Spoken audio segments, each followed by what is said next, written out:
All right, we are done with surgery. Everything went as well as it could have.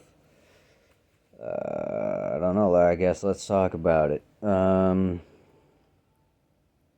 So I showed up on the 11th of March for my open heart surgery. They brought me in. Yeah, everything went really fast looking back at it. I showed up at the hospital. I got up into a room where they prepped me for surgery, shaved my chest, stuff like that. Um, Within maybe 40 ish minutes or so, it didn't really seem like that long, but uh, they had to have been at least about that. I was conversating with my aunt and my wife um, before the surgery and everything.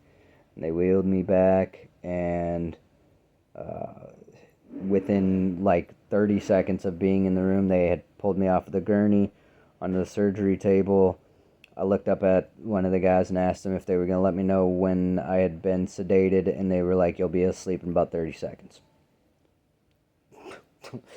All right, we're doing this now. Um, my anxiety went through the roof. I was doing my little meditations and prayers and, you know, just trying to get ready for the moment. And just like that, it was out. I remember waking up in the ICU and being very distraught with the breathing tube.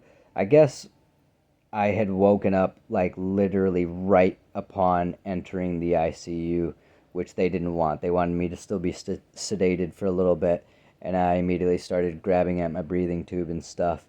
And they had to sedate me and put me back to sleep. So I don't know exactly how long I was asleep for. My family had came into the room, and I got a hold of my phone, somehow managed to get onto Facebook Live and do a little video there. So I mean, if you have me there, that's like the rawest footage that you're gonna see of that moment. I don't really care to put that on TikTok. I don't really even care that it's on Facebook. I wish somebody would have stopped me. But it is what it is. I'm just in a very vulnerable state. I'm very still kind of drugged up from the sedation and everything. It's just not a good visual, and bothersome to see yourself that way. Um, I don't know. Anyways, like I said, it's on Facebook if you guys do really care to dig and search and whatever for it. But I don't think I'm going to be posting it on here. I kind of just remember giving updates that we had made it through the procedure. Again, I don't even know how I managed to navigate to it because I don't do Facebook Live at all. I don't. I do my little posts and I post it, and that's it. Um, Pain wise, uh, everything was extremely uncomfortable. I don't really remember so much getting the breathing tube out, but I remember that it was not a fun process. Um, then, as I was sitting in the ICU, I decided I was ready to get up and walk around and whatever. And the doctors were like, "Are you sure?" And I was like, "Yep, yep, no, I want to get up. I want to get moving." This, that, the other. They're like, "Okay, well, we'll put you in the chair. How about that?" I'm like, "Okay, awesome. Yep, get me up, get me in the chair." I guess for the next like hour and a half or so, I just sat there like gagging and vomiting. Obviously, it was not a good idea to try to get myself moving like that. And I don't know how much of that was just me being stubborn or if that was just me being drugged up. I have no idea. Um, I do remember though when they were getting me out of the bed and into the chair, I remember thinking in my head, like, this might not be a very great idea because I didn't feel super like I had my feet under me. And thank God that they didn't just let me walk around. Medical professionals, they set me down. Um, I was there. Now, ICU sucks. Let me just say, like, I don't know how much of what is going on around me, but I know that at one point I was being woken up like every 2 seconds. And, like, I was getting very annoyed and irritated because I was like, I need to just rest. I had some kind of like artesanal line or something like that coming out of my one of my IVs in my arm that wasn't working. They were telling me to go to sleep, so I'd go to sleep, and then they're sitting there messing with this artesanal line, trying to get it to do what it's supposed to do. And of course, when you're sleeping and somebody's messing with you, your natural reaction is to move and knock it off, kind of a reflex. And then they're like yelling at you. They're like, "Dude, you got to stay still." And I'm like, "Well, if you need me to stay awake, you got to also tell me that too, because you're telling me to go to sleep. I'm trying to go to sleep. Now you're messing with me. That's stopping me from being able to sleep." Beyond that, there's a lot of um, um, um, just chit chat and chatter. Some of it seemed like it wasn't really work related. Some of it was just really loud. And I know at one point in time it was like really dark in my room, so it had to have been nighttime. And they were talking as if they were outside at a park in my room right next to me. And I remember like giving one of them kind of a dirty look because I was just like, come on, man. Like, I'm exhausted. I need some sleep. If you guys want to talk about that, go on the hallway. Of course, though, like, I'm not saying any of that or anything, just things that are in my head while I'm laying there, just feeling it all. And I mean, I guess not even really feeling it all, just that hazy, not really fully understanding everything that's going around you or why it's happening around you, but knowing that it's happening around you. Um, there was a male doctor, can't remember his name right off the top of my head, but he did have a very familiar presence about him. I don't really know how to explain it, but he reminded me of somebody that I had met in my past, and he was just real down to earth, nice guy. He was the only one that I can remember in that part of everything that just kind of talked to me as hey, what's up, man? How you feeling? Where you from? This, that, the other kind of stuff. Everybody else was just kind of like, how are you feeling? What can we do and stuff like that. I'm like, I don't know. I'm let me sleep. Um, I don't know if it was the same day of surgery or if it was 24 hours later that they had sent me down to like the like one step down care unit, whatever, where you're not in ICU anymore. That was a little bit better.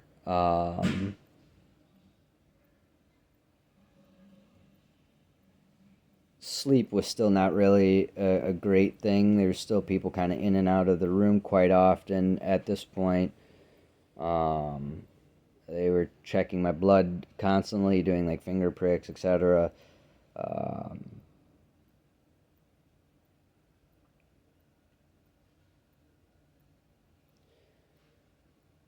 yeah, I mean, from there, I know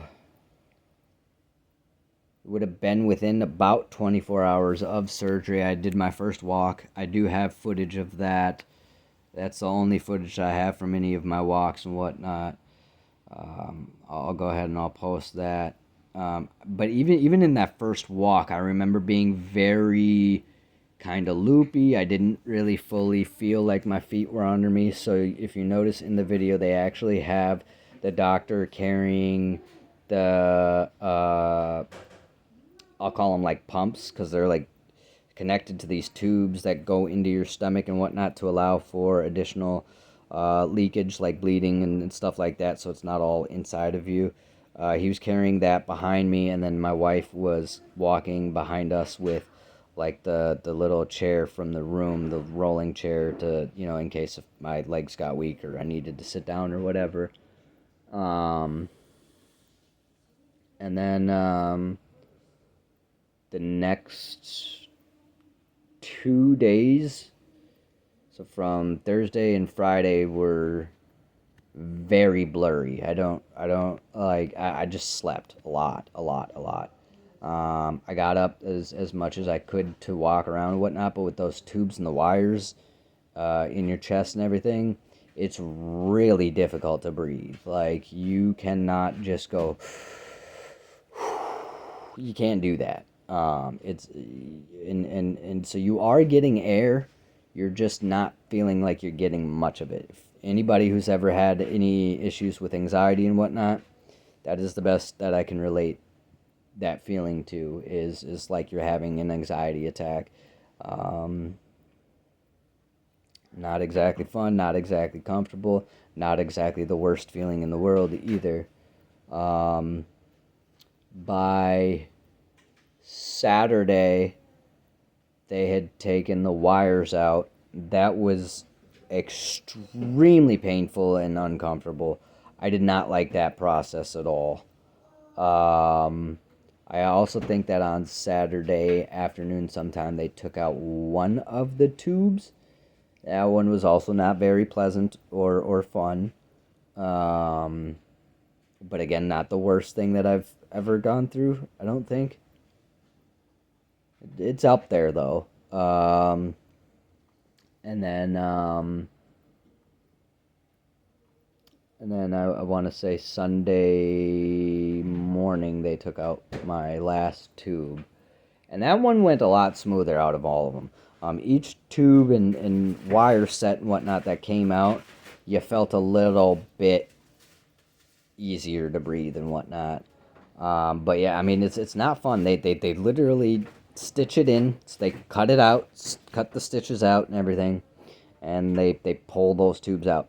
The only thing that you can really do to brace yourself for it is breathe in, breathe out, and then push like you're gonna poop. That's all. That's all you can do. It's not fun. You can imagine having things pulled and whatever around your chest area after a procedure like that. It feels strange. You feel strange. Yeah, it's just a very unique experience. That's what I will say. But I mean, by Sunday, we were looking at being discharged. I got to get discharged, but I mean, during a blizzard where in some parts of Minnesota we were getting almost 2 feet of snow. So traveling all the way back to where we stay at was not going to happen. We had to navigate to a friend's house. Luckily, I had a friend that stayed in that area. And he took real good care of us, allowed us to stay there, cooked us breakfast and everything in the morning, which was the best food that I had had in that whole week period, I feel like. Eating was very difficult after surgery. Everything made me nauseous. They gave these little scent sticks. Let's see if I can find mine. So it's like an essential oil thing. And this is supposed to help. It's called Queasies even. And it's supposed to help your nauseous. It did not. The second I smelled it, I was like, so I am still holding on to it though, because that is helping me with my smoking, oddly enough. Other weird things with surgery and whatnot. I was told that I was going to be back on my chemo meds while I was in the hospital. That didn't happen. It's looking like it's going to be about a month in total time before I'm back on my chemo meds, so about 2 more weeks.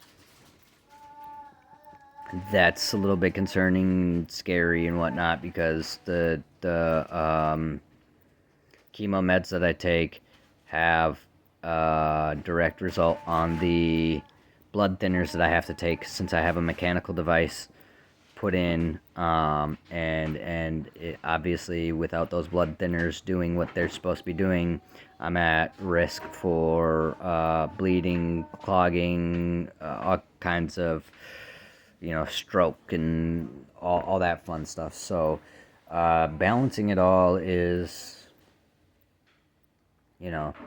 uh, tough.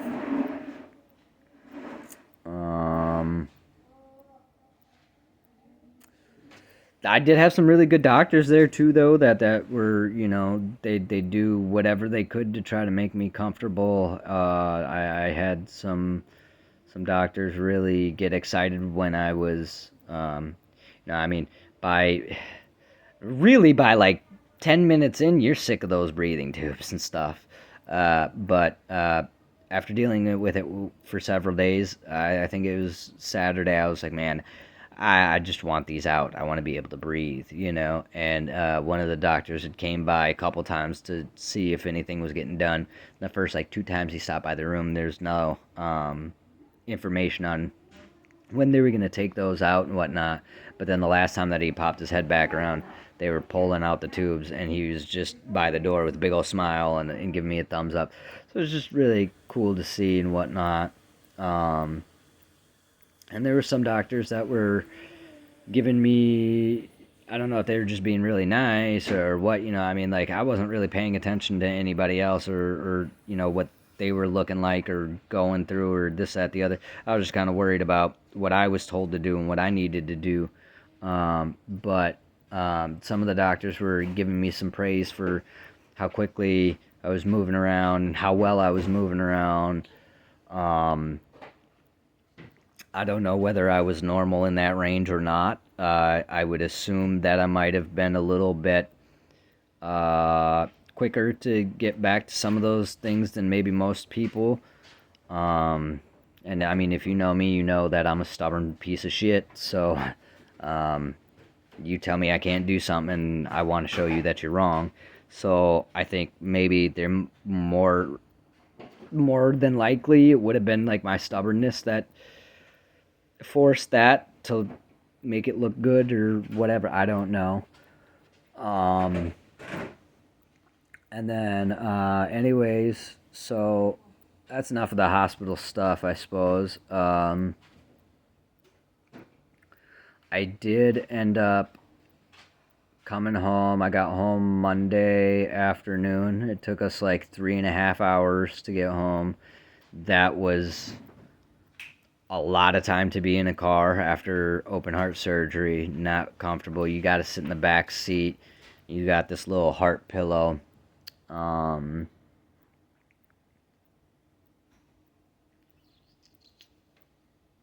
Other than that, it's just kind of been getting reused to life again, I suppose. I have a breathing spirometer, exercise, this little guy. I took a little video on how that works and whatnot that I'll post at another point.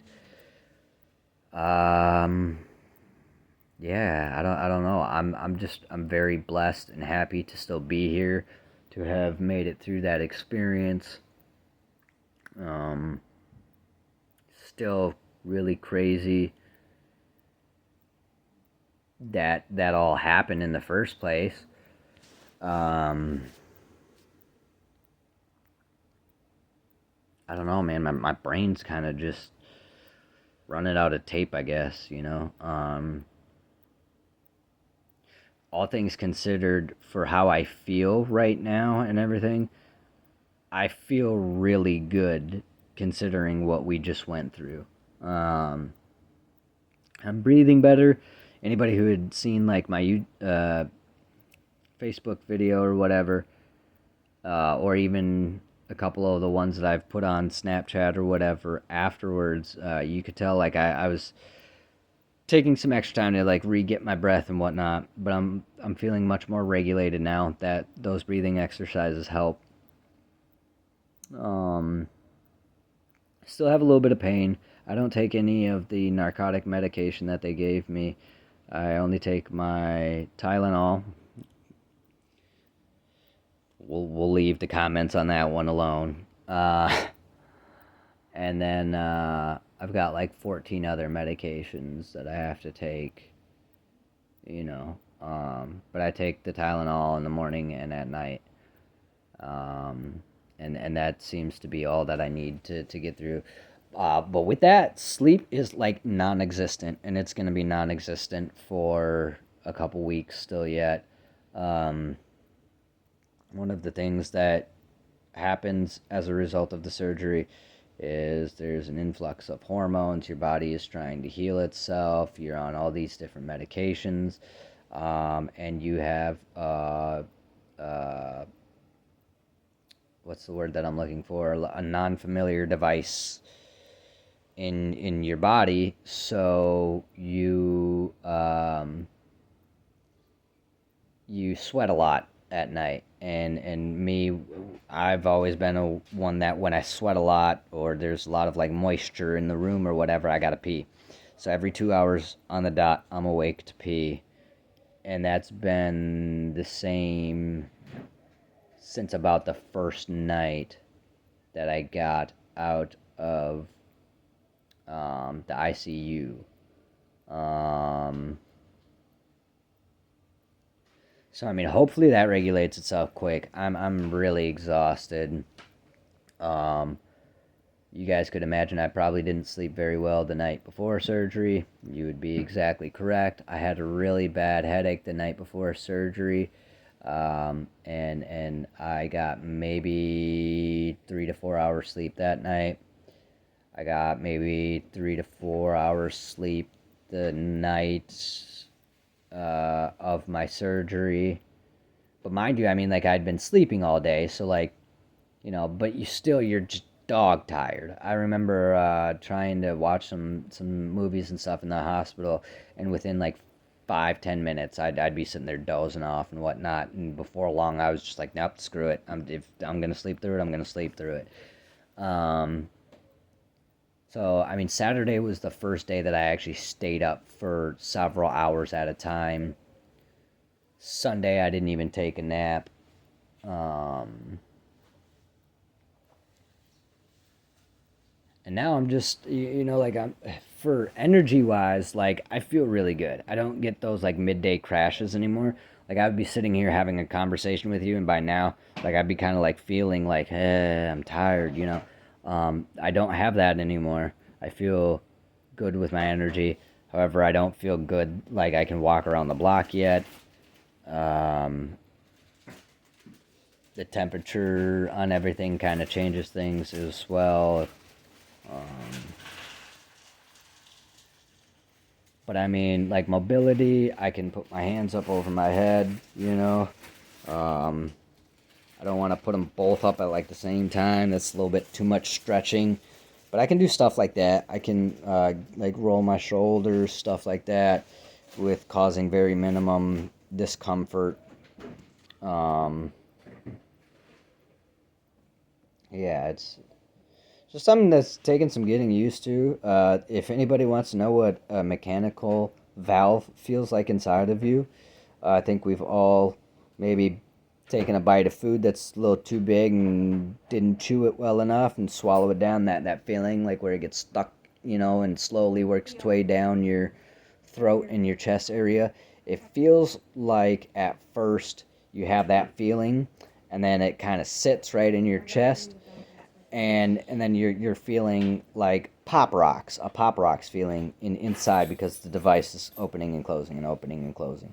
So it's strange. Sometimes my ticking can be quite loud. Sometimes you can't hear it at all. Um, I think it all kind of depends on whatever's going on in my body, on what sound it's deciding it wants to make. Um, but again, I mean, all things considered, I feel pretty good. It's not a situation or an experience I'd like to go through and try again.